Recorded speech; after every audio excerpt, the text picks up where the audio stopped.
Geometría, clase número 5, quinta parte de curvas, corresponde a triedro de Frenet y el concepto de torsión. Muy bien, ya habíamos definido en la clase anterior al vector curvatura. Habíamos visto que el vector curvatura tenía la dirección que era siempre perpendicular a la recta tangente y por lo tanto al vector tangente unitario. Si nosotros tomábamos el vector curvatura y lo normalizábamos, obteníamos lo que habíamos llamado el vector normal unitario, a la curva en un punto, por supuesto. Es decir, que si nosotros teníamos una parametrización natural, como es el caso que yo estoy considerando, el vector tangente, la derivada de la parametrización me da el vector tangente unitario, y el vector normal unitario era la derivada segunda de la parametrización, que es el vector curvatura, dividido el módulo de la derivada segunda, que es también lo que habíamos llamado curvatura, ¿no? Arriba tenemos el vector curvatura, debajo tenemos la curvatura. Al dividir al vector curvatura en su módulo, obtenemos un vector que tiene la misma dirección, pero que tiene norma igual a 1, que tiene módulo igual a 1.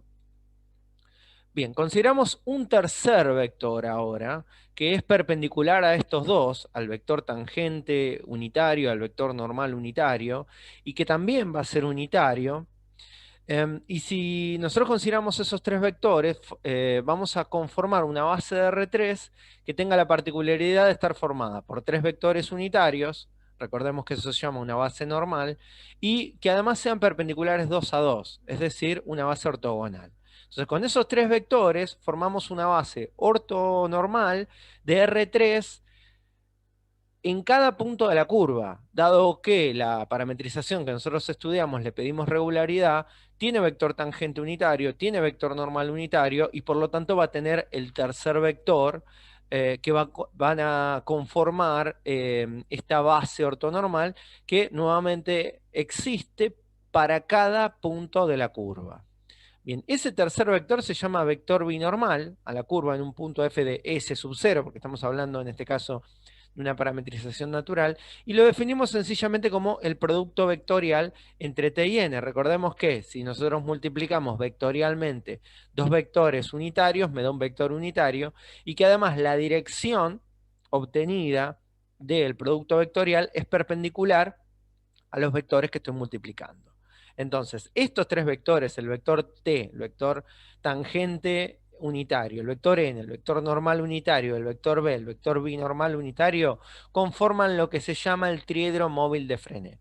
¿Por qué triedro móvil? Bueno, porque existe en cada punto de la curva. Entonces, a medida que el punto se desplaza por la curva, también lo hacen los tres vectores. Vamos a ver esto en un gráfico. Bueno, esta es una curva arbitraria. Acá está la parametrización. Si es una curva que no tiene eh, ninguna particularidad especial. Tomamos un punto sobre la curva viene parametrizada acá por el parámetro T. Esta no está dada por longitud de arco, pero a modo de explicación geométrica no importa. Sabemos que esta parametrización tiene una dirección tangente. Esa dirección tangente, si nosotros la normalizamos, obtenemos el vector tangente unitario, ¿no? Tiene la dirección tangente a la curva en cada punto.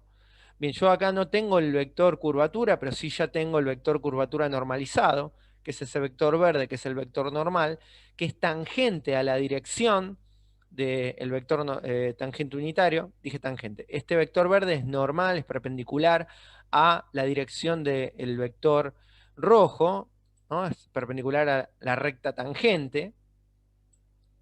Bueno, ese vector es el vector normal unitario. Al realizar el producto vectorial entre t y n, obtenemos el tercer vector, que es ese vector que está ahí, que es el vector binormal. Ese tercer vector, el azul, el vector binormal, conforma entre los tres una base de R3, una base ortogonal y normal de R3, una base ortonormal.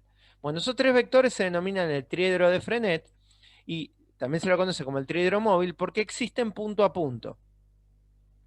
A medida que me desplazo sobre la curva, los vectores hacen lo propio. Se desplazan sobre la curva.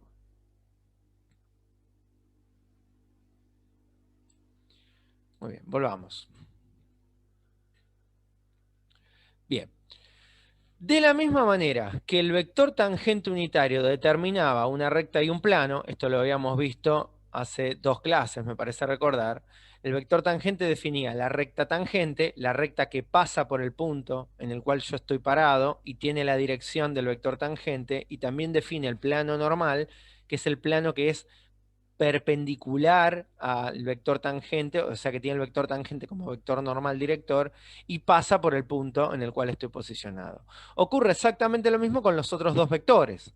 El vector normal define una recta y un plano, que se llaman la recta normal y el plano rectificante. Y el vector binormal define también una recta y un plano, que se llaman el vector binormal y el plano osculador. Bueno, vamos al dibujo anterior para ver esto en el ejemplo. Ahí nos paramos en ese punto. El vector rojo es el vector tangente, define a la recta tangente y define al plano normal. Como el vector azul y el vector negro, el vector verde, que son el vector normal y el vector binormal, son perpendiculares al vector rojo, están en el plano.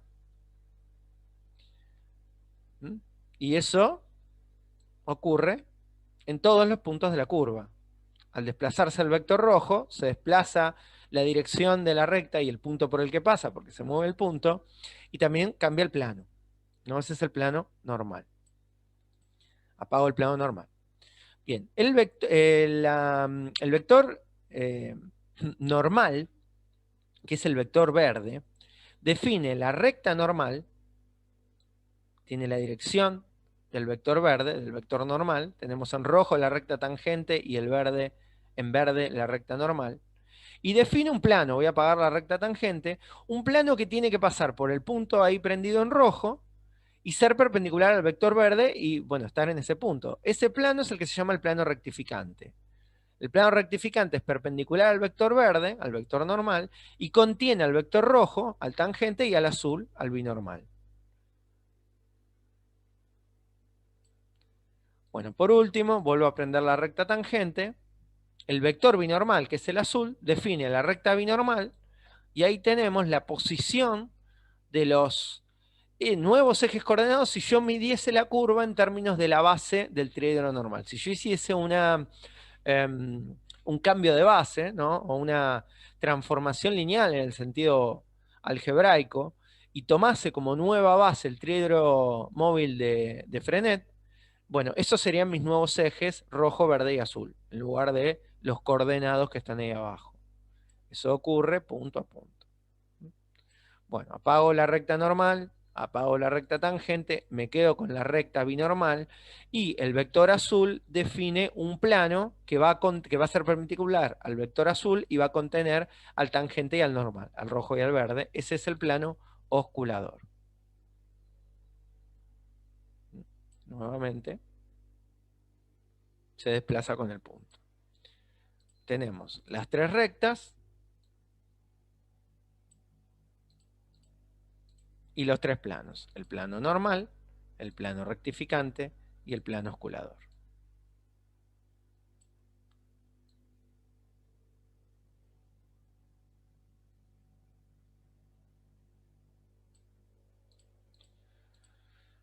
Muy bien, volvamos. Bien, los vectores, ¿sí? Los tres vectores son independientes de la parametrización. A lo sumo se puede modificar su sentido, ¿no? Como habíamos visto en ese ejercicio donde el vector tangente tenía siempre la misma dirección, pero según cómo recorríamos la parametrización podía variar su sentido. El vector normal siempre tiene la misma dirección, y el vector binormal, al venir definido por el tangente y el normal como producto vectorial, puede alterar su sentido. Pero las direcciones de los tres vectores es independiente de la parametrización. Bien, todo lo que vimos hasta ahora, el repaso de fórmulas y cómo obtuvimos el vector tangente, el normal y el binormal, son fórmulas que provienen de una parametrización dada por longitud de arco, que, como se habló en la clase pasada, si bien existe siempre, es un proceso algebraico cuando menos engorroso. Entonces lo que me interesa es ver cómo obtengo el triedro a partir de una parametrización que sea regular, sin tener que reparametrizar por longitud de arco. Entonces, si nosotros tenemos una parametrización f de t regular, sabemos que existe una reparametrización que voy a llamar G, en este caso, una reparametrización dada por longitud de arco, tal que exista el cambio admisible de parámetro TDS igual a S, donde si yo hago f compuesto con TDS, obtengo G, ¿no? Si f es de t y t es función de S, si t lo sustituyo por TDS, me queda f de t de S, es decir, f compuesto con t. Esa es la reparametrización de longitud de arco. Esa es la curva, la misma curva, pero mediante una parametrización que satisface las fórmulas anteriores. Algunas equivalencias que ya habíamos visto nosotros era cómo calcular el vector tangente. Habíamos visto que en la parametrización por longitud de arco la derivada directamente me da el vector tangente, pero si la parametrización no es por longitud de arco, me da la dirección, pero hay que normalizar. ¿Sí? Me daba la dirección, ¿sí? La dirección del vector derivado es la misma, siempre, sin importar cómo sea la parametrización, pero si es natural ya tiene norma 1 y si no es natural, no, entonces hay que normalizarlo, dividirlo por su norma. Esta es una equivalencia que nosotros tenemos. Quiere decir que podríamos asociar a la derivada de g en función de s con la derivada de f en función de t dividido su norma, porque los vectores son iguales en el mismo punto. Bien, habíamos visto también que el vector curvatura, que en una parametrización por longitud de arco es la derivada segunda, habíamos hecho todo un desarrollo algebraico para llegar a esta fórmula, que bueno, acá la traemos, no lo volvemos a desarrollar, pero está en la clase anterior. Esto sería una forma de calcular el vector curvatura a partir del parámetro t. Pero hay una equivalencia entre la derivada segunda de S y toda esta fórmula que está acá. Muy bien, repasamos recién y vimos la clase pasada que si yo normalizo el vector curvatura, que es la derivada segunda, es decir, divido al vector curvatura por su norma, por su módulo, me da el vector normal unitario. Si el vector curvatura, como es la derivada segunda de g dividido el módulo en la derivada segunda de g, me da el vector normal en una parametrización dada por longitud de arco. Y vimos que en una parametrización por longitud de arco, el vector binormal es el vector tangente, producto vectorial, el vector normal unitario. Bueno, me interesa ahora trabajar con estas fórmulas, estas dos que me quedan, porque ya sé cómo calcular el vector tangente, me falta cómo calcular estos dos vectores a partir del parámetro t. Bueno, sabemos que el vector curvatura tiene la misma dirección que el vector normal. Si eso lo sabemos, porque el vector curvatura es la derivada segunda. Al dividirlo por un escalar, mantiene la dirección. Y el vector curvatura no importa si lo obtengo a partir de S o a partir de K. Si eso es indistinto, tenemos siempre la misma dirección. Entonces, ¿qué pasa con el vector curvatura respecto al vector binormal?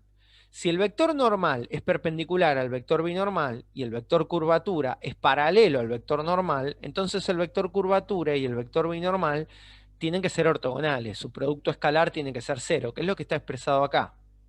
El vector curvatura y el vector binormal tienen que ser perpendiculares. Muy bien, acá vemos que lo que nosotros recordamos es que el vector curvatura, este naranja está chiquito porque la curva en ese punto tiene poca curvatura, pero ahí vemos que el vector naranja crece, donde la curva se enrula más, donde la curva más se separa de su recta tangente, mayor curvatura tiene, ¿no? Ahí tiene, parece ser un punto de mucha curvatura, ahí se tiende a rectificar, y ahí tiene curvatura más grande nuevamente. Bueno, vamos para ahí. Ahí vemos que ese vector curvatura va a tener siempre la dirección del vector normal. Sin importar en qué punto yo esté, el vector curvatura tiene la dirección del vector normal. Entonces, dado que el vector normal es perpendicular al vector binormal, el vector curvatura, que tiene la misma dirección que el vector normal, también es perpendicular en todos los puntos. Muy bien, eso es lo que eso es lo que estamos utilizando acá. El vector curvatura es perpendicular al vector binormal. Por lo tanto, su producto escalar tiene que ser cero. Y como decía recién, no importa si el vector curvatura lo obtengo a partir de esta fórmula o a partir de esta fórmula. El resultado es el mismo vector. El vector curvatura en un punto es siempre el mismo. Entonces, si en lugar de poner la derivada segunda de g acá, pongo toda esta expresión, esto tiene que ser cierto aún.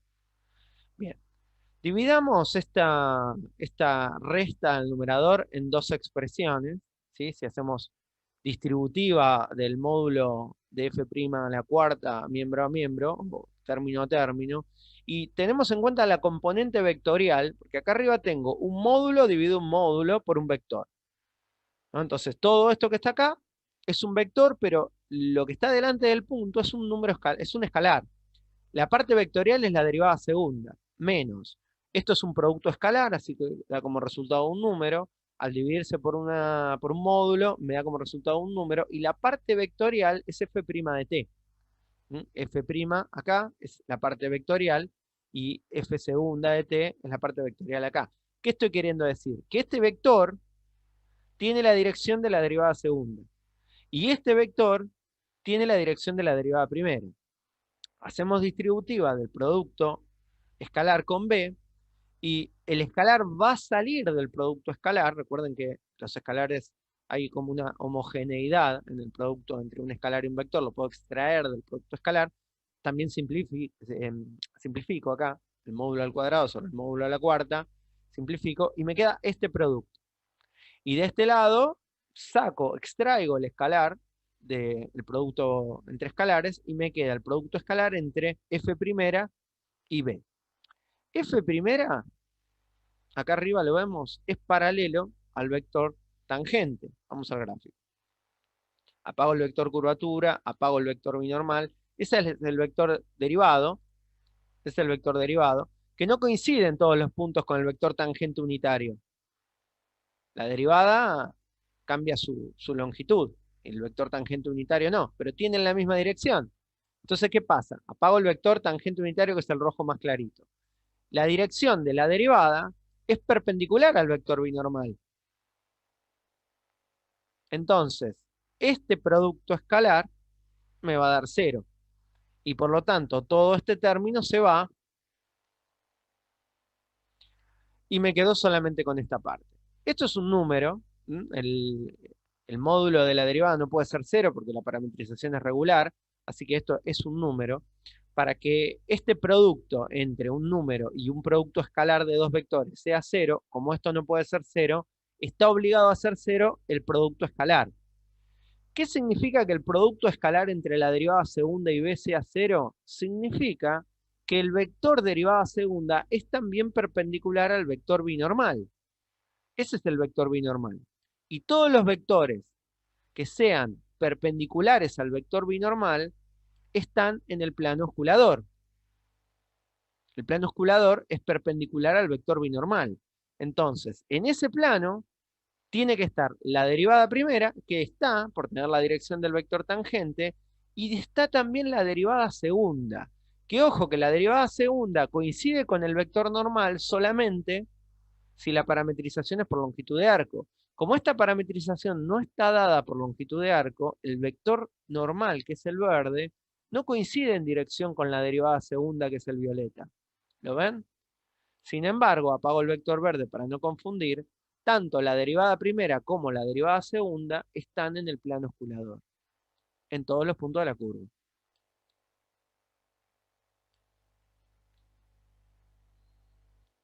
Y además de estar ambos en el plano osculador, los dos, la derivada segunda y la derivada primera, lo que sabemos es que son dos vectores linealmente independientes del plano osculador. Entonces, si yo hago el producto vectorial entre la derivada primera y la derivada segunda, eso obliga, por propiedad del producto vectorial, a ser perpendicular tanto a la derivada primera como a la derivada segunda. Y como la derivada primera y la derivada segunda forman una base del plano, por ser dos vectores linealmente independientes en un espacio vectorial de dimensión 2, eso quiere decir que el vector resultante de este producto vectorial es perpendicular al plano. Y si es perpendicular al plano, tiene la dirección del vector binormal. Volvamos al dibujo. Apago ahí. Apago el vector binormal. Tengo el vector Bordeaux y el vector violeta. El Bordeaux es la derivada primera, el violeta es la derivada segunda, y ese vector verde, clarito, es el producto vectorial. Que cambia, por supuesto, porque cambian esos vectores, no son constantes. Entonces cambia su longitud. Pero siempre mantiene la dirección perpendicular a ambos y por lo tanto perpendicular al plano osculador. Si es perpendicular al plano osculador, ese vector verde clarito tiene la misma dirección que el vector binormal, que es ese vector azul. Fíjense que en todos los puntos tienen la misma dirección. Lo que no tienen, voy a apagar, voy a apagar, voy a apagar el plano. Lo que no tienen es el mismo módulo. Pero si el vector verde tiene la dirección del vector azul, me bastaría con normalizarlo para poder, de alguna forma, y entre comillas, transformarlo en el vector azul. Entonces, quedamos con esto acá abajo, dado que este producto vectorial, que es el vector verde clarito que estaba recién en el dibujo, tiene la dirección del vector B, si lo normalizo, obtengo el vector binormal, pero ahora calculado a partir del parámetro t. Y ahí tengo una forma de calcular el vector binormal en función del parámetro t, sin la necesidad de reparametrizar por longitud de arco. Ahora, tenemos definido acá que B es t por n. Y bueno, esto, el producto vectorial yo puedo componer miembro a miembro, ¿no? Entonces, mientras yo no altere el orden cíclico del producto vectorial, esto se mantiene. Mucha vuelta para decir que n en función de t lo puedo calcular como, acá tenemos un error de tipeo, como b en función de t por t en función de t. B en función de t y t en función de t. Entonces, ¿qué cambia con respecto a la parametrización regular? Una parametrización dada por un parámetro regular que no sea por longitud de arco. Bueno, que voy a calcular el vector t, después el vector b, y una vez que tenga el vector b, puedo hacer el producto vectorial entre b y t y que me dé el vector normal. Ahí tengo los tres vectores del triedro de Frenet, pero calculados a partir de una parametrización regular. Bueno, ejemplo de todo esto, vamos a tomar una curva que ya estuvimos utilizando hasta ahora en varios ejemplos, como para abreviar la parte analítica. Es la curva hélice, la curva del tornillo, y en la clase pasada habíamos tomado este punto y habíamos calculado sobre este punto la curvatura. Entonces, habíamos calculado que el parámetro t tenía que ser pi para que la parametrización me lleve a este punto. Es decir, habíamos igualado componente a componente al punto pedido y habíamos despejado el parámetro. Habíamos calculado la derivada primera, la derivada segunda, los habíamos evaluado en pi y habíamos hecho el producto vectorial evaluado en el punto pi. Habíamos calculado la norma, el módulo de la derivada primera y el módulo del producto vectorial. ¿Por qué? Porque la curvatura, recordemos que utilizaba en su fórmula el módulo del producto vectorial y el módulo de la derivada primera. Bien, todo esto lo calculamos la clase pasada. ¿Qué me pide ahora hallar el triedro de Frenet? Bueno, el triedro de Frenet lo tenemos que obtener a partir de esta parametrización que tiene parámetro t, parámetro regular. Entonces, sabemos que el vector tangente unitario es la derivada normalizada, la derivada dividido su módulo. Bien, acá la derivada ya la tenemos, ya lo evaluamos, es menos 1,01, el módulo es raíz cuadrada de 2, afectamos componente a componente y racionalizamos. El vector tangente unitario en el punto pi tiene estas coordenadas. Hay que corroborar, o digamos, podemos corroborar que el vector tangente unitario efectivamente tenga norma 1, porque si este vector no tiene norma 1, hay algo que evidentemente está mal. En un parámetro natural vimos que después el proceso siguiente para calcular el triedro es ir al vector binormal, que se obtiene a partir del producto vectorial y su módulo, el módulo del producto vectorial. Bueno, esto ya lo calculé, así que lo único que hago es reemplazar. El producto cruz me dio menos 1, 0, menos 1, y el módulo del producto vectorial es raíz cuadrada de 2. Casualidad que estos dos ya se han dado iguales, no tienen obligación de dar siempre lo mismo. Bueno, también distribuimos componente a componente y racionalizamos, siempre. Bueno, vimos que el vector normal unitario se obtiene a partir del producto vectorial entre el vector binormal y el vector tangente. Ojo, acuérdense que el producto vectorial es anticonmutativo. No da lo mismo B por T que T por B. Entonces, acuérdense de que invertimos el orden cíclico nosotros acá. Es B por T. Bueno, B por T, producto vectorial, B en la segunda fila, T en la tercera fila. Resolvemos este determinante, da el vector normal en pi 0, 1, 0. ¿Qué tenemos que corroborar para al menos garantizar que no está mal? Que los tres vectores tengan norma 1 y que sean perpendiculares entre sí, que T y B sean perpendiculares, si hago su producto escalar me va a dar 0, que T y N sean perpendiculares, el producto escalar va a dar 0, y B y N sean perpendiculares, el producto escalar da 0. Así que los tres vectores acá que he obtenido son el triedro de Frenet en la curva hélice en un punto determinado. Vamos a verlo en el gráfico. Bueno, esta es la parametrización, este es el mismo ejercicio o el mismo dibujo que usamos. El punto es cuando el parámetro era pi, así que lo voy a llevar a, o al menos aproximadamente, a 314. Ahí, ese es el punto donde yo estoy trabajando, y ahí calculé el vector tangente, el vector normal y el vector binormal. Yo lo estoy dibujando acá, ¿no? Las coordenadas, en realidad lo que obtenemos acá son las componentes vectoriales, y acá lo estoy dibujando en el punto, ¿no? Lo estoy dotando de coordenadas. Pero esos son los tres vectores del triedro de Frenet en el punto f de pi. Bueno, avancemos. Definimos torsión, o empezamos el largo proceso para definir torsión. De la misma manera que cuando estudiamos el vector tangente variando respecto a la curvatura, respecto a la curva, obtenemos el concepto de curvatura, es decir, a ver, vamos al dibujo. Bueno, acá tenemos, a ver, el vector curvatura, el vector tangente es este. Si yo estudio la variación del vector tangente respecto al parámetro, estoy estudiando qué tanto se separa esa curva de su recta tangente. Mientras más separado esté de su recta tangente, más curvatura hay. El vector curvatura, mientras más pegado, mientras más rectificado ahí, por ejemplo, mientras más rectificada esté la curva, mientras más pegada a su recta tangente esté, menor curvatura hay. Recordemos que la curvatura es la longitud de ese vector. Entonces, cuando yo lo llevo a un punto donde se enrula más, ahí, por ejemplo, que se separa mucho más de su recta tangente, ¿no? Tiene mayor curvatura. El estudio de la variación de la derivada respecto al parámetro, de la función respecto al parámetro, me da la derivada y eso me indica la curvatura, cómo varía el vector respecto de el parámetro.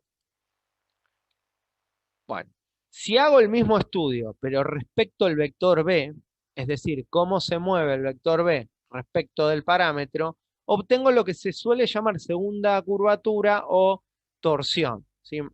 Primera curvatura, segunda curvatura, es un poco más incómodo que curvatura y torsión.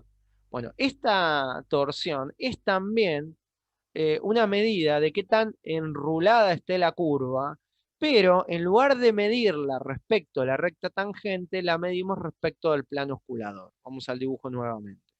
Voy a apagar los vectores, el vector curvatura, el vector tangente, y la pregunta acá sería, la curvatura está relacionada con qué tan separada está la curva en cada punto de esa recta. Pero la torsión, voy a prender el plano osculador, recordemos que el plano osculador depende del vector B.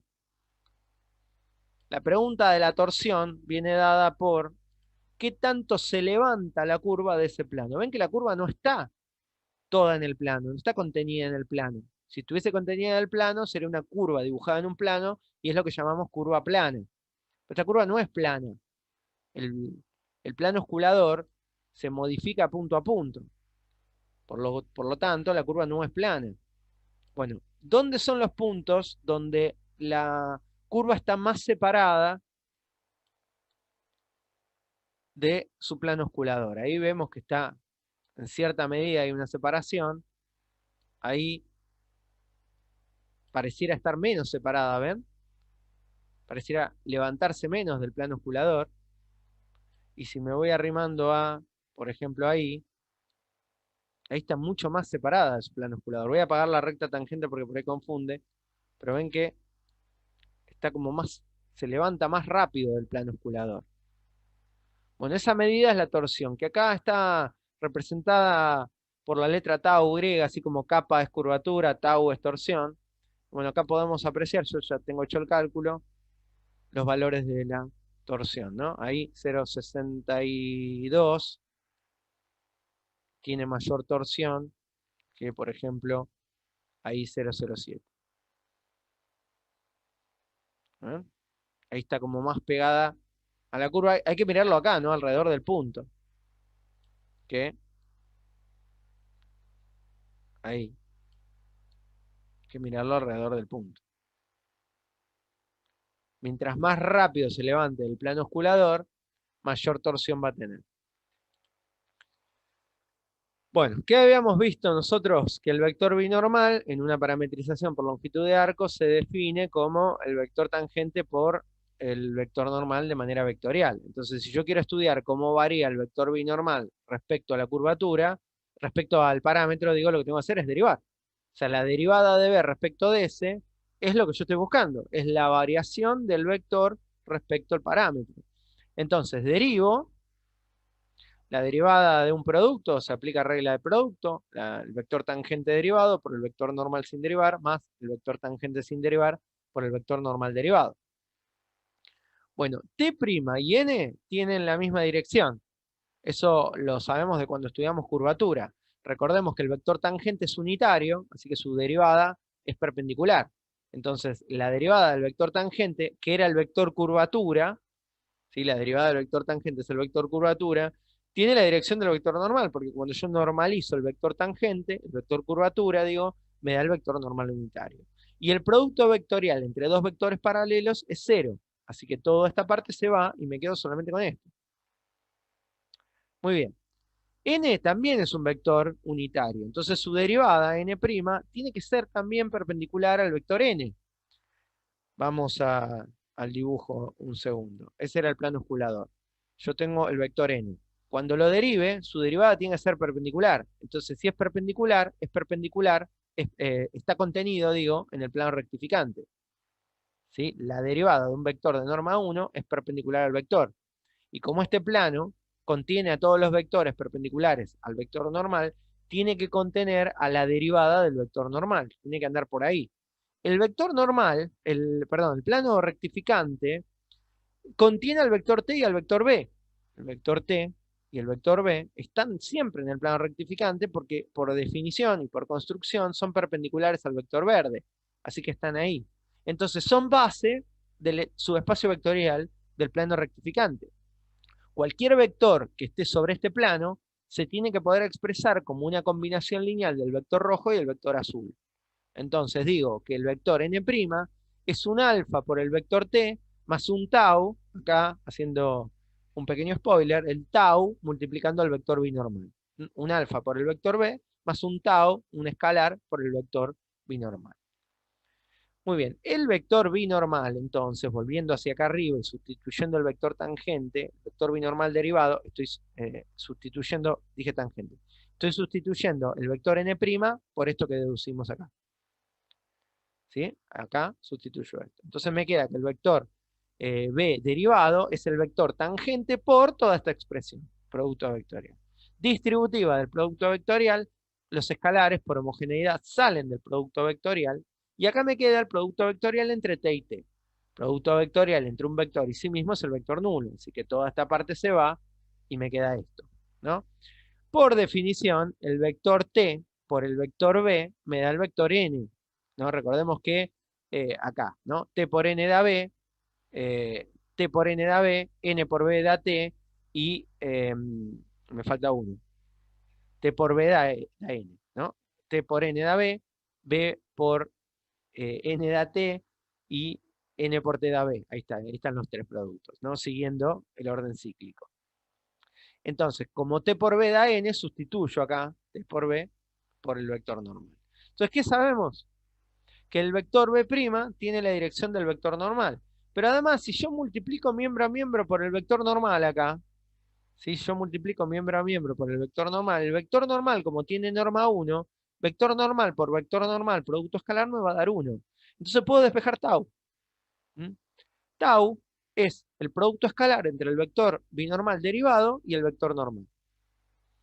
Bueno, ahora bien, tau, el escalar tau, dado que el vector binormal, el vector normal, cambian punto a punto, salvo que sea eh, una recta, si no estos cambian punto a punto, la función tau, o el escalar tau, es precisamente una función de S, ¿no? No lo expliqué muy bien. Este vector es variable, depende del punto en el cual yo estoy, y este vector también. Entonces su producto escalar cambia respecto del punto en el que estoy parado, y el punto en el que estoy parado depende de S. Entonces tau es función de S. Tau varía al variar el parámetro S. Vamos a venir acá arriba ahora y lo que vamos a analizar es cuánto me da n'. Ese es el análisis al que quiero llegar yo. Bueno, definimos a n como, lo habíamos hecho antes esto, ¿no? El vector curvatura normalizado y el vector curvatura en una parametrización por longitud de arco es la derivada segunda. Entonces esto ya lo sabíamos. La derivada entonces hay que hacer regla de derivación del cociente. El numerador derivado es la derivada tercera por el denominador sin derivar menos el numerador sin derivar por la derivada del módulo, que ya habíamos visto la fórmula de cómo se calcula esto, ahora simplemente la vamos a utilizar, sobre el cuadrado del denominador. Bien, la fórmula de la derivada era la derivada del módulo de un vector es el vector por su derivada dividido el módulo del vector. Entonces acá me queda la derivada segunda por la derivada de la derivada segunda, que es la derivada tercera, sobre el módulo. Ajustemos todo esto de manera algebraica o como está resuelto acá, distribuyamos el denominador. Acá en la primera parte se va a simplificar el módulo con el módulo, me va a quedar la derivada tercera dividido el módulo, y de este lado todo esto da un escalar, que al dividirse por este módulo me queda el módulo al cubo, y la parte vectorial o la dirección me la da la derivada segunda. Quiere decir que n' es la resta de dos vectores, uno tiene la dirección de la derivada tercera, y otro tiene la dirección de la derivada segunda. Bueno, eso lo vamos a sustituir en la fórmula que habíamos marcado con la flecha en la diapositiva anterior. B' era t por n'. Bueno, ahora tengo n' acá.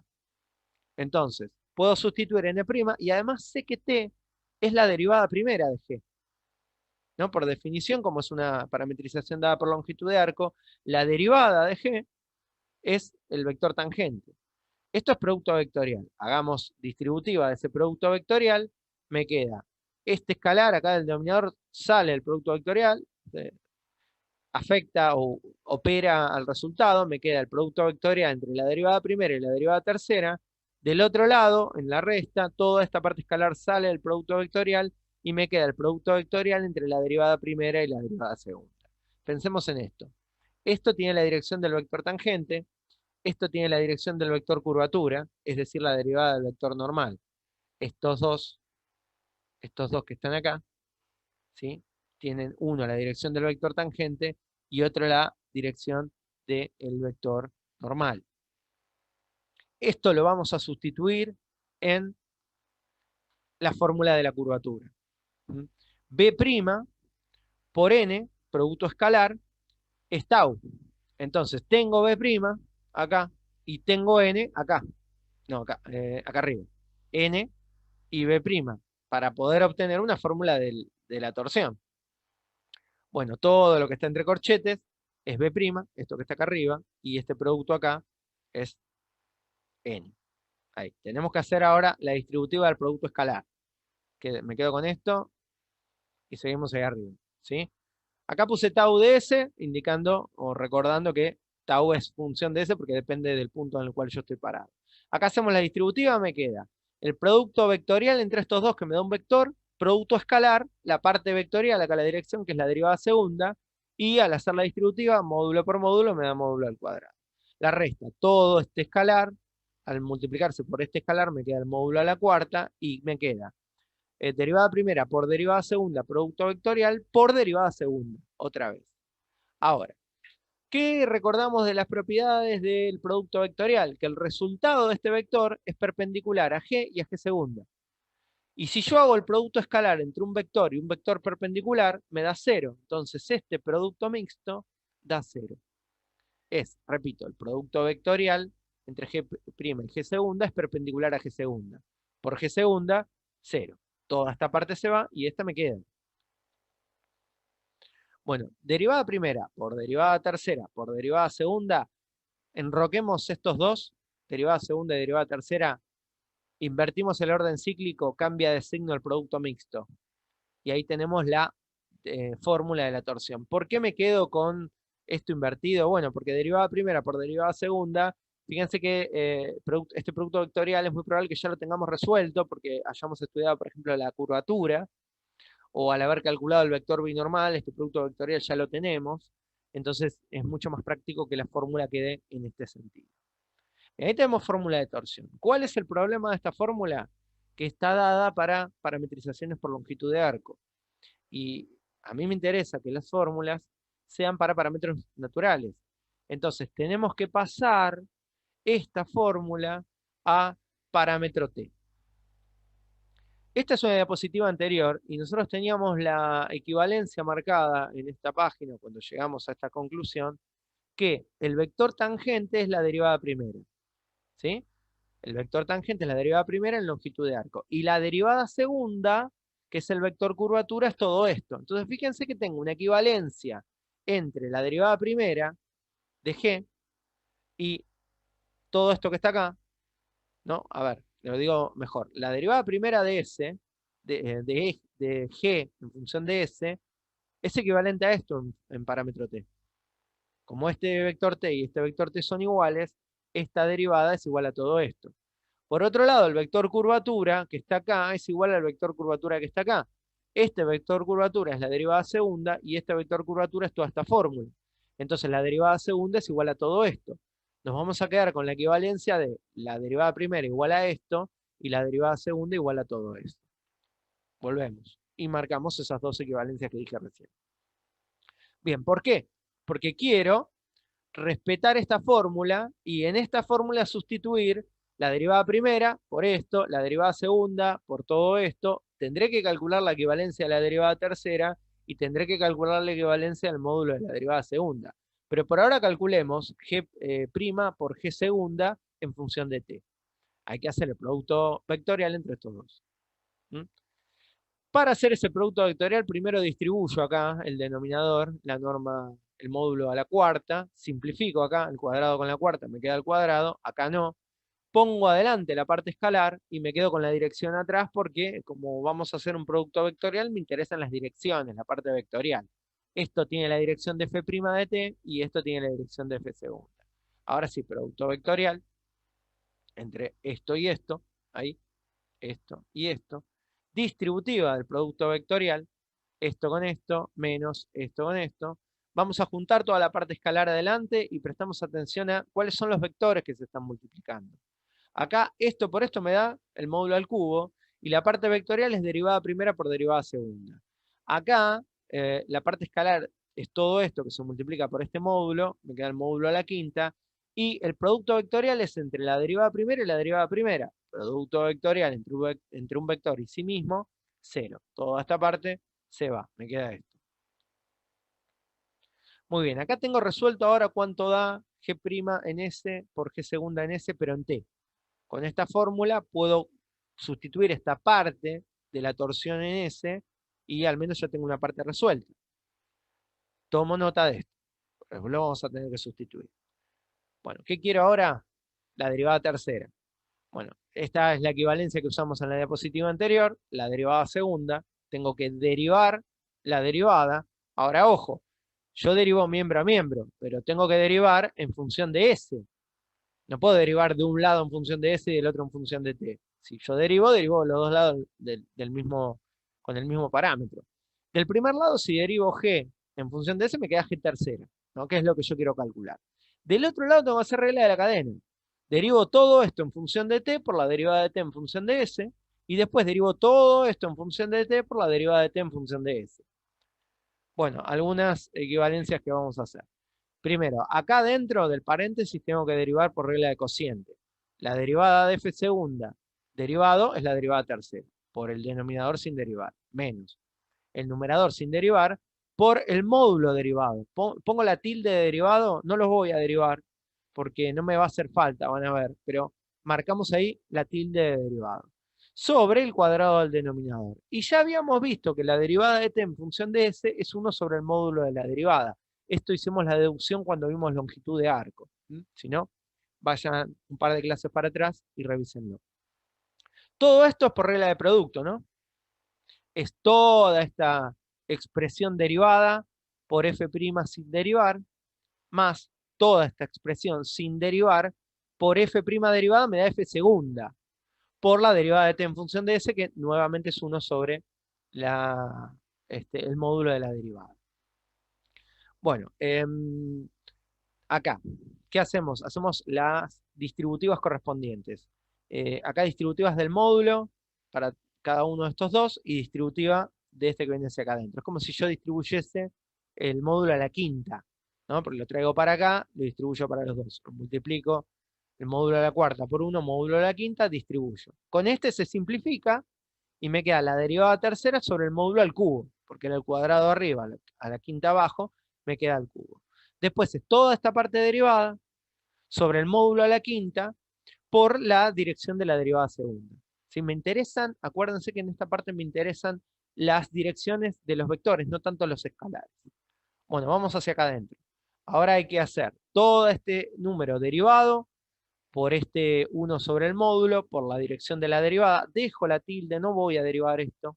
¿Sí? Dejamos la tilde ahí, me queda esta dirección dividido este módulo que se distribuyó, menos todo esto sin derivar por la derivada segunda sobre el módulo de la derivada primera.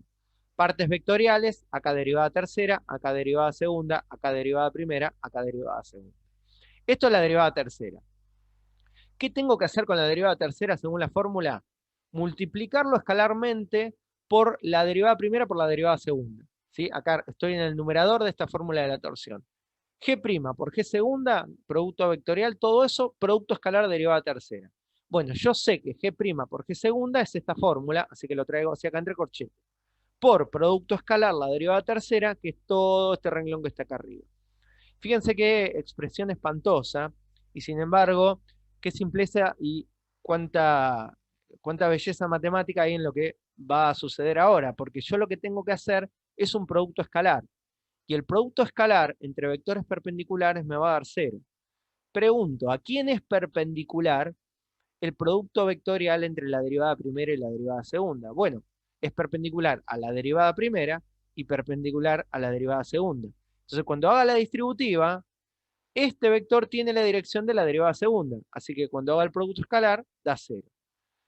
Este vector tiene la dirección de la derivada primera, así que cuando haga el producto escalar, se va y da 0. Este vector tiene la dirección de la derivada segunda, así que cuando haga el producto escalar da 0 y se va todo ese término. Esos tres términos se van y el único que me queda es el primero, que tiene la dirección de la derivada tercera. Entonces, ¿cómo queda? Me queda esto multiplicando a eso. Todo lo demás se va y, bueno, fíjense que me queda el producto mixto en el numerador entre la derivada primera, la derivada segunda y la derivada tercera, dividido el módulo elevado a la sexta. Todo esto es el numerador de la fórmula de la torsión. ¿Lo ven? Fíjense qué similitud hay, ¿no? Es el mismo producto mixto, nada más que arriba está para G y acá en la expresión a la que obtuve está para T. Si gana este denominador f' elevado a la sexta. Tomamos nota de eso, la fórmula que obtuvimos, y vamos a la diapositiva siguiente. Sabemos que la curvatura, por definición, es el módulo del vector curvatura, pero el módulo, el vector curvatura es la derivada segunda. Entonces, esta derivada segunda que está acá abajo, su módulo, en realidad lo puedo sustituir por la curvatura. Y la curvatura ya la sé calcular en función de t. La curvatura es el módulo del producto vectorial dividido el módulo de la derivada primera al cubo. Entonces ya puedo escribir la fórmula de torsión. Torsión es menos toda esa fórmula que está ahí arriba sobre la curvatura. Entonces, todo el numerador es esto que está acá. Ahí. Y el denominador, que es la curvatura al cuadrado, es todo esto elevado al cuadrado. Y ya conseguí escribir la torsión en función de t ahora, no en función de s. Ajusto esta fórmula y se acabó el problema. Distribuimos el cuadrado, me queda arriba el módulo del producto vectorial al cuadrado, abajo el módulo de la derivada primera a la sexta por potencia de potencia, y como acá tengo en el numerador el módulo a la sexta y en el denominador el módulo a la sexta, se simplifican y obtengo la fórmula de la torsión para un parámetro regular. Acá tenemos entonces ya la forma de calcular todo lo que vimos en función de un parámetro regular. Bueno, ejemplo, tomamos la misma curva, ¿no? La curva sobre la cual recién trabajamos el triedro de Frenet y en la clase anterior habíamos reparametrizado y calculado la longitud en el mismo punto para evitar repetir las cuentas. Todo esto es lo que habíamos calculado. Y para poder usar la fórmula de torsión necesito todavía la derivada tercera. Derivo la derivada de menos seno menos coseno, de menos coseno seno, de 0 es 0. Evalúo en pi. Coseno de pi es menos 1, con el menos adelante 1. Seno de pi es 0, me queda 1, 0, 0. Llevo entonces todos los datos que tengo a la fórmula de torsión. Es el producto vectorial entre la derivada primera y la derivada segunda, que es esto que está acá. Producto escalar la derivada tercera, que es 1, 0, 0. Divido el módulo del producto cruz, acá, la raíz cuadrada de 2, elevado al cuadrado. Así que fíjense que acá arriba el producto escalar da menos 1, con el menos de adelante 1, y la raíz cuadrada de 2 al cuadrado es 2. Así que la torsión evaluada en pi es un medio. Vamos a ver esto sobre el gráfico. Bueno, esta es la curva en cuestión. La había puesto acá, justo en el ejemplo anterior, el punto en pi, y acá está calculada la torsión, es 0,5. Es qué tan separado está la curva en ese momento de su plano osculador.